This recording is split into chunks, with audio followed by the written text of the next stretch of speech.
Hello friends, എല്ലാവർക്കും നമസ്കാരം. നിങ്ങൾ ഏവരും കാത്തിരിക്കുന്ന രേവതിയുടെയും സച്ചിയുടെയും നാളത്തെ വിശേഷത്തിലേക്ക് എല്ലാ കൂട്ടുകാർക്കും സ്വാഗതം. എല്ലാവർക്കും നല്ലൊരു ശുഭരാത്രി നേർന്നുകൊണ്ട് തന്നെ നമുക്ക് നാളത്തെ സൂപ്പർ ഹിറ്റ് വിശേഷത്തിലേക്ക് കിടക്കാം. അപ്പൊ അതിനു മുമ്പായിട്ട് ആരെങ്കിലും നമ്മുടെ ഈ ചാനൽ ആദ്യമായിട്ട് കാണുന്നുണ്ടെങ്കിൽ ഇതുവരെ സബ്സ്ക്രൈബ് ഒന്നും ചെയ്ത് വെച്ചിട്ടുണ്ടെങ്കിൽ തീർച്ചയായിട്ടും സബ്സ്ക്രൈബ് ചെയ്ത് വെച്ചിട്ട് ലൈക്ക് അടിച്ചിട്ട് വീഡിയോ കാണാൻ വേണ്ടി ശ്രമിക്കണേ. അപ്പൊ നേരെ വിശേഷത്തിലേക്ക് തന്നെ കടന്നാലോ. അങ്ങനെ നമ്മുടെ ചന്ദ്രമതിയെ കൊണ്ടും മാപ്പ് പറയിപ്പിക്കാൻ പോവാണ് കേട്ടോ. അപ്പൊ രേവതിയോട് മാപ്പ് പറയണം എന്ന് തന്നെയാണ് രവീന്ദ്രൻ പറയുന്നത്. അപ്പോഴത്തേക്കും ചന്ദ്രമതി സമ്മതിക്കുമോ? ചന്ദ്രമതിക്ക് മാപ്പം കാണാൻ പറയാൻ പറ്റുമോ? ചന്ദ്രമതി വേറെ ആരുടെ മുമ്പിൽ മാപ്പ് പറഞ്ഞാലും പൂക്കാരിയായ നമ്മുടെ രേവതിയുടെ മുമ്പിൽ മാപ്പ് പറയത്തില്ല.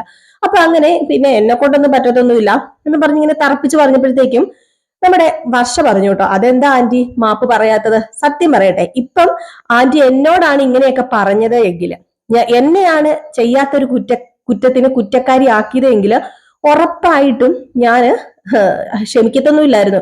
രേവതി ചേച്ചി കണ്ടില്ലേ, നിന്ന് കരയുന്നതല്ലാതെ എന്തെങ്കിലും കമാന്നൊരു അക്ഷരം ഇടുന്നുണ്ടോ? ഞാനെങ്ങാണോ ആണെങ്കിൽ ആരാന്ന് നോക്കത്തില്ല. എന്റെ അച്ഛനാണെങ്കിലും അമ്മയാണെങ്കിലും ഞാൻ ചെയ്യാത്ത കുറ്റത്തിന് എന്നെ പഴി ചാരിയിട്ടുണ്ടെങ്കിൽ ഞാൻ അവരെ പറപ്പിക്കുന്നു തന്നെ. അപ്പൊ ഇത് കേട്ടപ്പോഴത്തേക്കും, എടാ ശ്രീകാന്ത്, നിന്റെ കെട്ടിയോൾ എന്തൊക്കെയാടാ വിളിച്ച് പറയുന്നേ? അതെന്താ, അവള് സത്യമല്ലേ പറയുന്നത്? അതിപ്പോ ഞാനാണെങ്കിലും അങ്ങനെ തന്നെ ചെയ്യത്തുള്ളൂ. ഞാനെന്നല്ല, ആരാണെങ്കിലും അങ്ങനെ ചെയ്യത്തുള്ളൂ. രേവതി ചേച്ചി ആയതുകൊണ്ട് മാത്രമാ, രേവതി അടുത്തി ആയതുകൊണ്ട് മാത്രമാ ഇത്രയും നാളും ക്ഷമിച്ചും സഹിക്കും അമ്മ പറയുന്ന എന്തും കേട്ടിവിടെ നിൽക്കുന്നത്. വേറെ ഒരു പെണ്ണും നിൽക്കത്തില്ല. വർഷം നിൽക്കുവോ? അതുപോലെ ശ്രുതി അടുത്ത് നിൽക്കുവോ? ആരും നിൽക്കത്തില്ല എന്നൊക്കെ. അപ്പോഴത്തേക്കും നമ്മുടെ സച്ചിയും പറഞ്ഞു, മാപ്പ് പറഞ്ഞേ. മാപ്പ് പറയണമെന്ന് പറഞ്ഞാൽ പറയണം. കാരണം രേവതി അത്രമാത്രം വേദന അനുഭവിച്ചു. അവൾ എന്തുമാത്രം കരഞ്ഞെന്നും അവൾ എത്രമാത്രം ഉള്ള മനസ്സിന് ബുദ്ധിമുട്ടുണ്ടായെന്നും എനിക്ക് മാത്രമേ അറിയത്തുള്ളൂ. അതുകൊണ്ട് അവളോട് മാപ്പ് പറഞ്ഞിട്ട് പോയാൽ മതി. 2 ലക്ഷം എന്നല്ല, 5 ലക്ഷം എന്നല്ല, 10 ലക്ഷം കൊടുത്താലും തീരാന്ന കടമല്ല അമ്മ ഉണ്ടാക്കി വെച്ചിരിക്കുന്നത്. അതുപോലെ എല്ലാവരുടെയും മുമ്പിൽ അപമാനപ്പെട്ടു നിന്നു. അതുപോലെ തന്നെ അവളുടെ കുടുംബത്തിനെ പറഞ്ഞു. ഒന്ന് പറഞ്ഞ് രണ്ടാമത്തെ എന്തിനാ വെറുതെ അവളുടെ കുടുംബത്തിനെ പറയുന്നത്? എല്ലാത്തിനും കൂടെ കൂട്ടി മാപ്പ് ചോദിക്കണമെന്ന്. എവിടെ ചന്ദ്ര പറഞ്ഞു, പിന്നെ അങ്ങ് പള്ളിയിൽ പോയി പറഞ്ഞാൽ മതി, മാപ്പ് ചോദിക്കത്തില്ലെന്ന്. അപ്പൊ രവീന്ദ്രൻ പറഞ്ഞു, ചോദിക്കണ്ട, നീ മാപ്പ് ചോദിക്കണ്ട. അല്ലെങ്കിലും നിനക്ക് വെളിവും വെള്ളിയാഴ്ച ഇല്ലെന്ന് ബാക്കിയുള്ള എല്ലാവർക്കും അറിയാവുന്ന കാര്യം തന്നെയാ. ഓ, നിങ്ങൾ അല്ലെങ്കിൽ രേവതി പുരാണം പാടിക്കൊണ്ട് നടക്കാനാണല്ലോ ഉണ്ടായേക്കുന്നത്. അതെ, ഞാൻ രേവതി പുരാണം പാടിക്കൊണ്ട് നടക്കും. അതിനെന്താ ചന്ദ്രേ? എടി, അവൾ ഈ വീട്ടിൽ കയറി വന്നതിൽ പിന്നാടി ഈ വീടൊരു വീടായത്. മോളെ, നീ വിഷമിക്കണ്ട. ആര് മാപ്പ് ചോദിച്ചാലും മാപ്പ് ചോദിച്ചില്ലെങ്കിലും, ആരൊക്കെ നിന്റെ കൂടെ നിന്നാലും കൂടെ നിന്നില്ലെങ്കിലും ഈ അച്ഛൻ എന്നും നിന്റെ കൂടെ കാണും. നിനക്ക് എന്ത് പ്രശ്നം വന്നാലും വേറെ ആരോടും നീ പറയണ്ട. നിനക്ക് അമ്മായിയമ്മ ഉണ്ടെന്നൊന്നും നീ വിചാരിക്കണ്ട. നിനക്കൊരു അമ്മയുണ്ടല്ലോ. നിന്റെ അച്ഛന്റെ സ്ഥാനത്ത് ഞാൻ എന്നും നിന്റെ കൂടെ ഉണ്ടാകും മോളെ. നിനക്ക് എന്ത് ബുദ്ധിമുട്ട് വന്നാലും നിന്റെ കൂടെ എന്നും ഞാൻ കാണുന്നു. ഇതും കൂടെ കേട്ടപ്പോ ഭയങ്കര വിഷമമായി പോയിട്ടോ നമ്മുടെ രേവതിക്ക്. ഇപ്പൊ രേവതി ഇങ്ങനെ കൈകൂപ്പി നിൽക്കുക നമ്മുടെ രവീന്ദ്രന്റെ മുമ്പില്. ഇതിനു പകരം ഞാൻ എന്ത് തരും എന്ന് എനിക്ക് അറിയില്ല. കാരണം എന്റെ മകളായിട്ട്, അതായത് സ്വന്തം മകളെ പോലെ, നീ എന്റെ മരുമകളല്ല, നീ എന്റെ സ്വന്തം മകളാണ്. എനിക്കൊരു സ്വന്തം മകൾ ഉണ്ടായിരുന്നത് എങ്ങനെയാണോ അതുപോലെ തന്നെയായിരിക്കും ഞാൻ നിന്നെ കാണാൻ പോകുന്നതെന്നൊക്കെ അതൊക്കെ കേട്ട് കഴിഞ്ഞപ്പോഴത്തേക്കും നമ്മുടെ രേവതിക്ക് അതിയായ സന്തോഷം കൊണ്ട് ഇങ്ങനെ ആനന്ദ കണ്ണീര് വരിക എന്ന് പറഞ്ഞു കേട്ടിട്ടില്ല. അപ്പൊ ആ ഒരു ഇതിലാണ് നമ്മുടെ രേവതി ഇങ്ങനെ കൈയായിട്ട് ഇങ്ങനെ നമ്മുടെ രവീന്ദ്രന്റെ മുമ്പിൽ ഇങ്ങനെ പിടിച്ചു നിൽക്കുകയാണ്. ഇതൊക്കെ കണ്ടിട്ട് വെറും പുച്ഛം മാത്രമാണ് കേട്ടോ നമ്മുടെ ചന്ദ്രയ്ക്കുള്ളത്. പുച്ഛമുണ്ട്, പിന്നെ ചെറുതായിട്ട് ചന്ദ്രയുടെ വില അവിടെയൊക്കെ കുറഞ്ഞ് ഇടിഞ്ഞു പോകുന്നുണ്ടല്ലോ. അതായത് ഇപ്പൊ നമ്മുടെ വർഷയുടെ മുമ്പിലാണെങ്കിലും ശ്രീകാന്തിന്റെ മുമ്പിലാണെങ്കിലും സച്ചിയുടെ രേവതിയുടെയും അതുപോലെ തന്നെ നമ്മുടെ രവീന്ദ്രന്റെ മുമ്പിലാണെങ്കിലും ഒരുമാതിരി വില അങ്ങോട്ട് ഇടിഞ്ഞു പോകുന്നതിന്റെ ആ ഒരു മുഖവ്യത്യാസമുണ്ട്, മൊത്തൊരു ഭാവവ്യത്യാസം വരുന്നുണ്ടെങ്കിൽ പോലും ഒരു പുച്ഛമായിട്ട് നിൽക്കുക. പിന്നെ ഇവളോട് ഞാൻ മാപ്പ് പറയാന്, ഞാൻ ആരാ, ഇവളാരാ എന്നുള്ള രീതിയിൽ തന്നെയാണ് അവിടെ നിൽക്കുന്നത്. അതിന് യാതൊരു വ്യത്യാസവും കാണിക്കുന്നില്ല കേട്ടോ. ഇതിനിടയിൽ ശ്രുതിയും കൊട്ടാന്നതിനും അപ്പുറം നമ്മുടെ രേവതിനെ കൊട്ടുകയും ചെയ്തു. അപ്പൊ ഇതിനിടയിൽ അറിയാതെ ഒന്ന് പറഞ്ഞു പോയി നമ്മുടെ ചന്ദ്ര അന്ന്, അതായത് ആ പൈസ മോഷണം പോയ അന്ന് നമ്മുടെ ശ്രുതി വന്നിട്ടുണ്ടായിരുന്നു എന്ന്. അപ്പൊ അത് വേറൊന്നും കൊണ്ടും അല്ല പറഞ്ഞത്. പറയുന്നതിന്റെ ഇടയ്ക്ക് എന്തോ കയറി അങ്ങ്, നമ്മളിപ്പോ ഒരു കാര്യം പറയുമ്പോൾ അതിന്റെ ഇടയ്ക്ക് കയറി എന്തെങ്കിലുമൊക്കെ അങ്ങ് പറയൂലോ. അപ്പൊ അങ്ങനെ എന്തോ പറഞ്ഞപ്പോഴത്തേക്കും ശ്രുതി ഉണ്ടായിരുന്നു എന്നുള്ള രീതിയിൽ ഇങ്ങനെ പറഞ്ഞപ്പോഴത്തേക്കും എന്റെ മോള് ഭക്ഷണം കൊണ്ട് എനിക്ക് വന്നായിരുന്നു എന്നങ്ങണ്ടാ പറഞ്ഞത്. ഞാൻ അത്രയ്ക്കും എല്ലാവരുമായിട്ട് അറിയപ്പെടുന്നവളാണ്. അവളുടെ കയ്യില് ആരോ ഭക്ഷണം കൊടുത്തു വിട്ടതാണ് എനിക്ക് വേണ്ടി. ഇങ്ങനെ ഒരു നല്ല അമ്മായിയമ്മ ഉണ്ടെന്ന് പറഞ്ഞപ്പോ ഭക്ഷണം കൊടുത്തു വിട്ടതാണ്. അവള് വീട്ടിന്റെ അടുത്തങ്ങാണ്ട് എന്തോ ഒരു ചെറിയൊരു ഫംഗ്ഷന് വന്നപ്പോ അവള് മേടിച്ചോണ്ട് വന്നതാണ്. എനിക്കെന്താ മക്കളോട് സ്നേഹം ഇല്ലാഞ്ഞിട്ടാണ് അങ്ങനെ ഇങ്ങനെ സംസാരിച്ചപ്പോഴാണ് സത്യം പറഞ്ഞു കഴിഞ്ഞിട്ടുണ്ടെങ്കിൽ നമ്മുടെ ശ്രുതി അവിടെ ചെന്ന കാര്യം രവീന്ദ്രൻ അറിയുന്നത്. അപ്പൊ നമ്മുടെ രവീന്ദ്രൻ ചോദിച്ചു, അല്ല, നീ രേവതിനെ കുറ്റപ്പെടുത്തിയല്ലോ. നീ രേവതി പൈസ മോഷ്ടിച്ചു, വേറെ ആരും അവിടെ വന്നില്ല, രേവതി വന്നു, പിന്നെ ശ്രുതി വന്നെന്ന് നീ പറഞ്ഞു. എന്തുകൊണ്ട് നീ ശ്രുതിനെ പറഞ്ഞില്ല? രേവതി പൈസ മോഷ്ടിച്ചെന്ന് പറഞ്ഞു, ഇപ്പൊ പൈസ കിട്ടുകയും ചെയ്തു. അപ്പൊ രേവതി അല്ല പൈസ മോഷ്ടിച്ചെന്ന് നിനക്ക് മനസ്സിലായല്ലോ. പക്ഷെ എന്തുകൊണ്ട് നീ ശ്രുതിനെ പറഞ്ഞില്ല എന്ന് ചോദിച്ചപ്പോഴത്തേക്കും നമ്മുടെ ചന്ദ്രയ്ക്ക് ഒന്നും പറയാനില്ല. അബ്ബബ്ബ വെച്ചോണ്ട് നിൽക്കാനായിട്ട് ഒന്നും പറയുന്നില്ല ചന്ദ്ര. എന്നിട്ട് രവീന്ദ്രൻ പറഞ്ഞു, അതെനിക്കറിയാം, നീ ശ്രുതിനെ കുറ്റപ്പെടുത്തില്ല. കാരണം അവള് കുറച്ച് ക്യാഷും പണവും അവള് കുറച്ച് സ്വർണ്ണവും എല്ലാം കൊണ്ടുവന്ന് അവള് വലിയ മലേഷ്യക്കാരി ആയതുകൊണ്ടായിരിക്കും. അതുപോലെ തന്നെ വർഷ എന്ത് ചെയ്താലും നീ കുറ്റപ്പെടുത്തുന്നില്ലല്ലോ, അവളുടെ മെക്കിട്ട് കയറുന്നില്ലല്ലോ നീ. അവൾ എന്ത് ചെയ്താലും നീ അവളുടെ മെക്കിട്ട് കയറാറില്ല, അവളെ കുറ്റപ്പെടുത്താറില്ല. നിനക്ക് മൂന്ന് തരത്തിലാണ് നീ കാണുന്നത്. നീ 3 തട്ടായിട്ടാണ് നീ കാണുന്നത്. നീ മരുമക്കളെ ഏതായാലും എനിക്ക് അതിന് പറ്റത്തില്ല എന്ന് പറഞ്ഞിട്ടാണ് മോളെ, നിനക്ക് എന്ത് വിഷമം വന്നാലും ഈ അച്ഛനുണ്ട്, നീ എന്റെ മരുമോളല്ല മോള് തന്നെയാണ് എന്നുള്ള രീതി പറഞ്ഞ് സംസാരിച്ചത്. ചന്ദ്രയ്ക്കൊത്തും ഇഷ്ടപ്പെട്ടൊന്നുമില്ല. ഏതായാലും ഇതൊക്കെ സംസാരിച്ചു കഴിഞ്ഞിട്ട് നമ്മുടെ രവീന്ദ്രൻ അങ്ങ് പോയി. ചന്ദ്ര അവിടെ എന്തോ മാതിരി ഇങ്ങനെ ഇരിക്കുകയാണ് കേട്ടോ. കാരണം ചന്ദ്രയ്ക്ക് ഒരു ചെറിയ ചമ്മലും ഒരു നാണക്കേടും ഒക്കെ ഉണ്ട്. കാരണം 2 ലക്ഷം രൂപ തിരിച്ചു കിട്ടുകയും ചെയ്തു, നമ്മുടെ രേവതിനെ കുറ്റപ്പെടുത്തുകയും ചെയ്തു, ഉള്ള പൈസ ഇട്ട് കിട്ടിയതുമില്ല. ഇതാണ് പറയുന്നത്, വിധിക്കപ്പെട്ടതാണെങ്കിൽ അത് നമ്മുടെ ചന്ദ്രയുടെ കയ്യിലിരിക്കും. ഇതിപ്പോ വിധിക്കപ്പെട്ടത് നമ്മുടെ സച്ചിക്കും രേവതിക്കും തന്നെയാണ്. മാത്രമല്ല ഇതെല്ലാം ചെയ്തു വെച്ചിട്ട് നമ്മുടെ ശ്രുതിയുടെ കയ്യിൽ നിന്ന് വൻ നഷ്ടം സംഭവിക്കുന്നത്. ശ്രുതി തന്നെയെല്ലാം ഉണ്ടാക്കി വെക്കും. ലാസ്റ്റ് ശ്രുതി തന്നെ ആ കുഴിച്ച കുടിച്ചെന്ന് വീഴുകയും ചെയ്യും. ഇനിയിപ്പോ ശ്രുതിനെ മണ്ണിട്ട് ആരാ എന്നാ മൂടുന്നതെന്ന് പറയാൻ പറ്റത്തില്ല. അതും കൂടെ പൂർത്തിയാകാനുള്ളൂ നമ്മുടെ ശ്രുതിക്ക്. എന്നാലും ഈ സീനൊക്കെ കഴിഞ്ഞ് പിന്നെ കാണിക്കുന്ന സീൻ എന്ന് പറഞ്ഞാല് ഈ 5 ലക്ഷം രൂപ കിട്ടിയല്ലോ. അപ്പൊ അതിങ്ങനെ ഓരോ കാര്യങ്ങൾക്കായിട്ട് നമ്മുടെ രേവതിയും സച്ചിയും കൂടെ മാറ്റി വെക്കുക. അപ്പൊ അവർ റൂമിലൊക്കെ പോയി ഇരുന്നിട്ട്, റൂമിലാണ് അവിടെ ഹോളിൽ അങ്ങാണ്ട് ഒരു സ്ഥലത്ത്, അവർക്ക് പ്രത്യേകിച്ച് റൂമൊന്നും ഇല്ല, അപ്പൊ ഹോളിൽ അങ്ങാണ്ട് അവര് ഒരു ചെറിയൊരു അവിടെ ആ ഒരു സ്ഥലത്ത് പോയിരുന്നിട്ട്, ഒരു ചെറിയ സ്പേസ് അവിടെ പോയിരുന്നിട്ട് ഇവരിങ്ങനെ കുറച്ച് പൈസ എടുത്ത് ആ കുടുക്കയിൽ ഇടുകയും ബാക്കി തുക എന്തോ ഇങ്ങനെ വീതിച്ച് വെക്കുകയാണ്, മാറ്റി മാറ്റി അതാത് കാര്യങ്ങൾക്ക് വെക്കുകയാണ്. അപ്പോഴേക്കും നമ്മുടെ ലക്ഷ്മി ഉണ്ടല്ലോ, കുറെ പൈസ കൊടുത്തായിരുന്നല്ലോ. ലക്ഷ്മി കുറച്ച് സ്വർണ്ണമൊക്കെ വിറ്റിട്ട് കുറച്ച് പൈസ കൊടുത്തിട്ടുണ്ടായിരുന്നു. അപ്പൊ ആ പൈസ നീ നിന്റെ അമ്മയ്ക്ക് തന്നെ കൊടുക്കണം എന്ന് പറഞ്ഞിട്ട് തിരിച്ച് നമ്മുടെ രേവതിയുടെ കൈ കൊടുക്കാൻ. ഇപ്പൊ രേവതി പറഞ്ഞു, അയ്യോ വേണ്ട സച്ചേട്ടാ, അത് സച്ചേട്ടൻ ഒരു കാര്യം ചെയ്യുക, ഒരുപാട് ഡ്യൂ അടയ്ക്കാനില്ലേ, ഒരുപാട് CC മുടങ്ങി കിടക്കുകയല്ലേ, അപ്പം അതൊക്കെ അടക്കി ഇപ്പം തൽക്കാലം. ഇപ്പൊ പൈസ ഒന്നും വേണ്ട സച്ചേട്ടാ, പൈസയുടെ ആവശ്യമൊന്നും ഇല്ല. മാത്രമല്ല എനിക്ക് ഒത്തിരി പൈസയോ സ്വർണ്ണമോ ആഭരണങ്ങളോ ഒന്നും തന്നിട്ടൊന്നും ഇല്ലല്ലോ, അതിപ്പം ആ ഒരു കണക്കിൽ പെടുത്തിയാൽ മതി എന്നുള്ള രീതിയിൽ പറയുമ്പോ സച്ചി ദേഷ്യപ്പെട്ടു. പിന്നെ സ്വർണം കണ്ടിട്ടല്ലേ എന്ന് വെച്ചിട്ടുണ്ടെങ്കിൽ ഞാൻ നിന്നെ കല്യാണം കഴിച്ചുകൊണ്ട് വന്നത്, അല്ലെങ്കിൽ അങ്ങനെ കിട്ടുന്ന സ്വർണം കൊണ്ട് എനിക്ക് അതിന്റെ ആവശ്യമില്ല. എടി നിന്റെ വീട്ടിലൊരു പെണ്ണ് വിവാഹം കഴിക്കാൻ നിപ്പുണ്ട്. ദേവുവിന്റെ കല്യാണം ഏകദേശം തീരുമാനിച്ചു. ഇപ്പൊ ഒരു കല്യാണം മുടങ്ങിപ്പോയി, അവനൊരാണല്ലാഞ്ഞിട്ട് ആ കല്യാണം മുടങ്ങിപ്പോയി, പോട്ടെ സാരമില്ല. പക്ഷെ അടുത്തൊരു വിവാഹാലോചന വരുമ്പം പൈസയൊക്കെ വേണ്ടേ? അതിന് മാറ്റി വെച്ചാൽ മതി, ഇത് നിന്റെ അമ്മയുടെ കയ്യിൽ തന്നെ കൊണ്ട് കൊടുക്കണം, അല്ലാതെ എനിക്ക് പൈസയുടെ ആവശ്യമില്ല എന്ന് പറഞ്ഞു.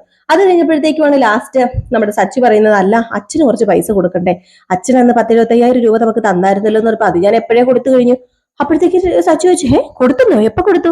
അതൊക്കെ ഞാൻ ആദ്യമേ കൊടുത്തു സച്ചേട്ടാ. സത്യം പറഞ്ഞാൽ ഈ പൈസ കിട്ടിയപ്പോ ഞാൻ ആദ്യം അച്ഛന്റെ പൈസയാണ് കൊടുത്തത്. കാരണം അച്ഛൻ ചോദിക്കാതെയല്ലേ നമുക്ക് പൈസ തന്നത്, അപ്പൊ നമ്മൾ അച്ഛന് കൊടുക്കണ്ടേ. അച്ഛൻ വേണ്ടാന്നൊക്കെ പറഞ്ഞു, അതൊക്കെ ശരിയാണ്. പക്ഷെ അച്ഛന് പൈസ കൊടുത്തില്ലെങ്കിൽ എനിക്കൊരു സമാധാനം കിട്ടത്തില്ലായിരുന്നു. അതുകൊണ്ട് ഞാൻ ആ പൈസ അച്ഛന് 75,000 രൂപ ഞാൻ കൊടുത്തു. എന്നിട്ട് വേണ്ടാന്നൊക്കെ പറഞ്ഞു, എന്നിട്ട് ഞാൻ കൊടുത്തു. എങ്ങനെയെങ്കിലും ഞാൻ പറഞ്ഞ് ഏൽപ്പിച്ചിട്ടുണ്ട്. പാവം കഷ്ടപ്പെട്ടുണ്ടാക്കുന്നതല്ലേ. മാത്രമല്ല ഇന്ന് പറഞ്ഞില്ലായിരുന്നു ജോലിക്ക് പോകുന്ന കാര്യം, അച്ഛന് ഭയങ്കര ബുദ്ധിമുട്ടുണ്ട്. അച്ഛൻ ഇവിടെ ജോലിക്കൊക്കെ പോകാതെ അച്ഛന്റെ ചെലവ് നമ്മൾ നോക്കുകയാണോ, അച്ഛന്റെ പെൻഷനും പകുതിയൊക്കെ കിട്ടുന്നുള്ളൂ, അത് ആ വഴി ഈ വഴിയൊക്കെ പോകുന്നു. അപ്പൊ അച്ഛന് ഭയങ്കര ടെൻഷനൊക്കെ ഉണ്ട്.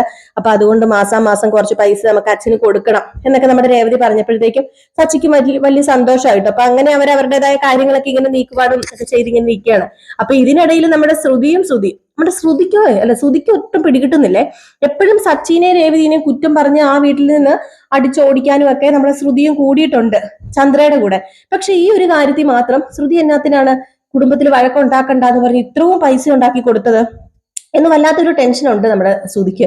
അതെന്തിനായിരിക്കും ശ്രുതി അങ്ങനെ ചെയ്തത് എന്ന് പറഞ്ഞ് വല്ലാത്തൊരു ടെൻഷനിൽ ഇങ്ങനെ ഇരിക്കുകയാണ്. ഈ സമയത്ത് നമ്മുടെ ശ്രുതിയുടെ ഉറക്കം നഷ്ടപ്പെട്ടു.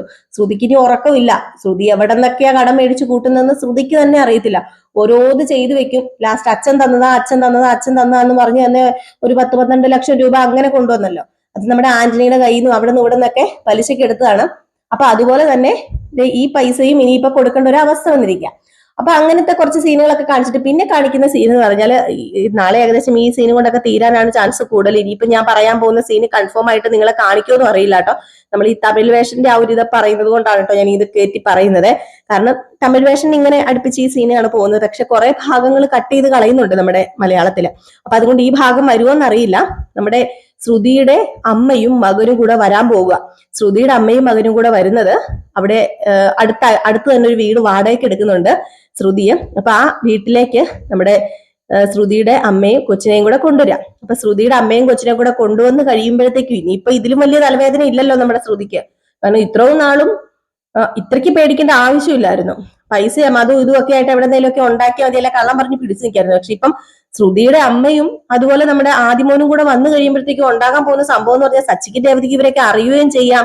പക്ഷെ ശ്രുതിയുടെ അമ്മയാണെന്ന് അറിയത്തുമില്ല. അപ്പൊ ഇതൊക്കെ കണ്ടുപിടിക്കുവോ, എന്തായി തീരും? അപ്പൊ ആകെ മൊത്തം ഉറക്കം നഷ്ടപ്പെട്ടു പോവോ ശ്രുതിയുടെ. അങ്ങനെ ശ്രുതിയുടെ അമ്മേനെയൊക്കെ കൊണ്ടുവന്ന് അവിടെ ഒരു ഓണറോട് കാര്യങ്ങളൊക്കെ പറഞ്ഞിട്ട്, ഓണറോട് കള്ളമാട്ടോ, വെറും പച്ച കള്ളമൊക്കെ പറഞ്ഞു വെച്ചിരിക്കുന്നത്. അപ്പൊ അങ്ങനെ കൊണ്ടുവന്ന് ആ വീട്ടിൽ താമസിപ്പിക്കുകയാണ്. അങ്ങനെ പഠിത്തമൊക്കെ അവിടെ നിന്ന് മാറ്റി ഇങ്ങോട്ടൊക്കെ ഒരു സ്കൂളിൽ ചേർക്കാം എന്നൊക്കെ പറഞ്ഞിട്ട് കുറെ കണ്ടീഷൻസ് വെക്കുക ശ്രുതിയുടെ അമ്മയോട്. അത് ചെയ്യാൻ പാടില്ല, ഇത് ചെയ്യാൻ പാടില്ല, മുറ്റത്തിറങ്ങാൻ പാടില്ല, സാധനങ്ങൾ മേടിക്കാൻ പോകാൻ പാടില്ല, 6 മണി കഴിഞ്ഞ് ലൈറ്റ് ഇടാൻ പാടില്ല, നമ്മുടെ ആദിയുടെ കൂട്ടുകാരനെ കൊണ്ടുവരാൻ പാടില്ല, കൂട്ടുകാരെ കൊണ്ടുവരാൻ പാടില്ല, അമ്മ അയലോകത്തൊന്നും പോകാൻ പാടില്ല, ഇറങ്ങാൻ പാടില്ല അങ്ങോട്ടും ഇങ്ങോട്ടും, തുമ്മിയാ കുറ്റം, ആ ഒരവസ്ഥ. അപ്പോഴത്തേക്കും നമ്മുടെ ശ്രുതിയുടെ അമ്മ പറഞ്ഞു, എന്താ ശ്രുതി ഇത്, നീ എന്താ എന്നെ ജയിലിൽ കൊണ്ടുവന്നിടാനാണ് ഇങ്ങോട്ടേക്ക് കൊണ്ടുവന്നത്? ഇത് കഷ്ടമുണ്ട് കേട്ടോ, ഇതിലും ഭേദം ഞങ്ങൾ അവിടെ കിടന്നാ പോരായിരുന്നു, ഈ ജയിലിൽ കിടക്കാനായിട്ടാണോ കൊണ്ടുവന്നത്? ഇത് നരക ജീവിതമായി പോയല്ലോ എന്റെ ദൈവമേ എന്ന് പറഞ്ഞപ്പോഴത്തേക്കും ശ്രുതി പറഞ്ഞു, അമ്മയൊന്ന് കേക്ക്, ഞാൻ പറയുന്നൊന്ന് കേട്ട് അനുസരിക്കുക, എന്റെ അവസ്ഥ ഇതായി പോയില്ലേ, ഇല്ലെങ്കിൽ എന്റെ ജീവിതം തന്നെ വഴിമുട്ടി പോകുന്ന അവസ്ഥയാ. എനിക്കൊരു കുട്ടിയുണ്ടെന്നും എന്റെ വിവാഹം ഒന്ന് കഴിഞ്ഞതാണെന്നൊക്കെ ശ്രുതി അറിഞ്ഞു കഴിഞ്ഞിട്ടുണ്ടെങ്കിൽ എനിക്ക് ആ വീട്ടിൽ ഒരു പരിഗണനയും കിട്ടാൻ പോകുന്നില്ല.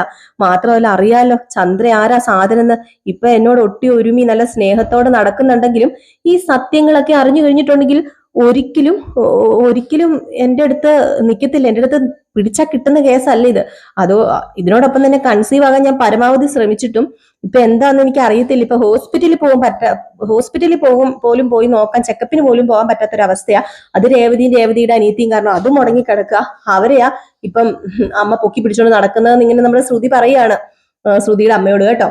അപ്പൊ ഏകദേശം ഈ ഒരു ഭാഗമൊക്കെ കാണിച്ചിട്ടായിരിക്കും നാളത്തെ വിശേഷം അവസാനിക്കും. ചിലപ്പോൾ ഇത്രയും ഭാഗം കാണിക്കാനും ചാൻസ് ഇല്ല കേട്ടോ, ഉറപ്പില്ല. ചിലപ്പം ഞാൻ പറഞ്ഞല്ലോ നമ്മുടെ സച്ചിയും രേവതിയും ഒക്കെ ആ ഒരു പ്ലാനിങ് ഒക്കെ നടത്തി പൈസയൊക്കെ വെച്ച് ആ ഒരു സംഭവം ആയിരിക്കും. അല്ലെങ്കിൽ ഇവിടെ ആയിരിക്കും കാണിക്കുന്നത്. ഏതായാലും കാത്തിരുന്ന് തന്നെ കാണാം. അപ്പൊ എല്ലാവരും കാത്തിരിക്കുക കേട്ടോ. അപ്പൊ നമ്മൾ ഇന്ന് ഉച്ചയ്ക്കാണ് പ്രമോ ചെയ്യുന്നത്.